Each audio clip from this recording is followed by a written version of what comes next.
ஒரு கைத்தறி கொடுங்க. யோசிச்சு பார்க்கணுங்க. எல்லாரும் முன்வரிசையில் அமர்ந்து இந்த நிகழ்ச்சியை கண்டு கழித்துக் கொண்டிருக்கக்கூடிய நம்முடைய எம்பி கலாநிதி ஐயா அவங்களுக்கும் நல்ல ஒரு கைதட்டல் கொடுங்க. எப்பயுமே ஒரு ஒரு உலக வழக்கம் ஒண்ணு இருக்கு.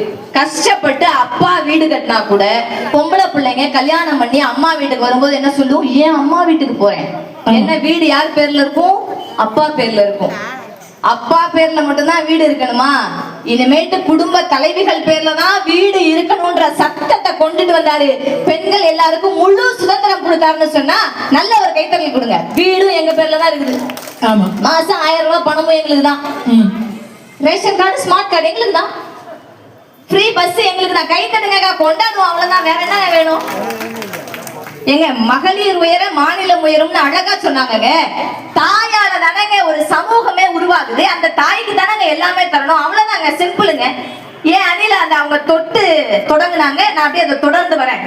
காலை உணவு திட்டம் கொடுத்தாங்க. ஆமாதான், அவங்க என்ன சொன்னாங்க, என் பிள்ளை நல்ல சாப்பாடு சாப்பிடணும்ன்றதுனால காலை உணவுல கிட்டத்தட்ட 5 நாளைக்கு 5 முட்டை கொடுக்குறாங்கன்னு சொன்னாங்க. அதையும் தாண்டி இன்னொரு விஷயம் நான் யோசிச்சதை நான் சொல்றேன், கேட்டுக்கங்க.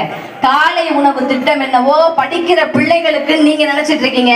சத்தியமா படிச்ச பொண்ணா இருந்தா இன்னைக்கு எல்லாம் ஐடி கம்பெனி, படிக்காத பொண்ணா இருந்தா நைட்டி கம்பெனின்னு பெண்கள் ராவும் பகலுமா உழைச்சு கொட்டிக்கிட்டு இருக்கோம் குடும்பத்துக்காக.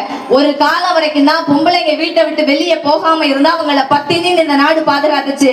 ஆனா இன்னைக்கு பெண்கள் வீட்டை விட்டு வெளியே வராம இருந்தா எங்க குடும்பமே பட்டினின்றத மறந்துடாதீங்க. அப்படி வேலைக்கு போற பெண்கள் இருக்கிறதுனால காலையில எந்திரிச்சு உன் புருஷனுக்கும் பிள்ளைக்கும் சமைச்சு நீயும் சமைச்சு போய் வேலை பார்த்து டயர்டோட வர வேண்டாம்.